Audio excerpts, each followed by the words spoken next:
All right, guys, so this is from page 2. This is example 3 near the bottom of the page.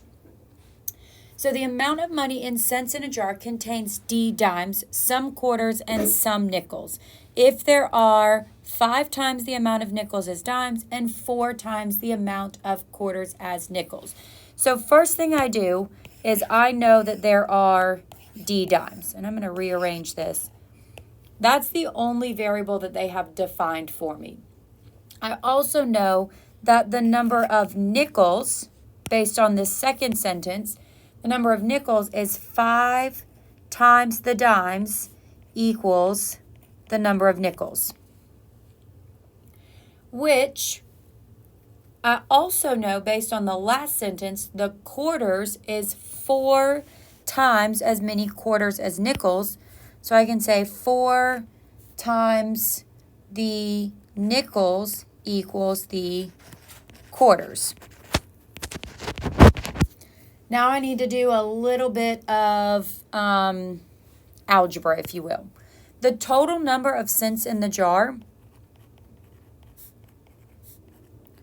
is going to be the dimes plus the nickels plus the quarters, because we're assuming those are the only types of coins in the jar.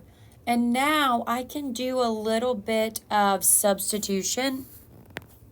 Well, this one's easy. I know that I have D dimes plus the number of nickels is 5 times the dimes. The number of quarters, though, is a little bit different, because quarters, it says, is 5 times the nickels is the quarters. Well, nickels, let's see how we can do this.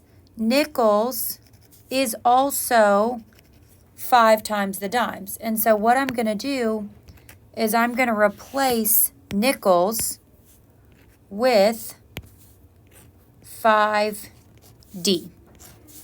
And that equals the number of quarters. Because of this part right here, 5 dimes equals the number of nickels, then 1 nickel would be 5 times the dimes. And the reason I'm doing that is because I can only define all of this through D. So now that part, 4 times 5 is going to give me 20D, and that's the number of quarters. Now I can combine everything up.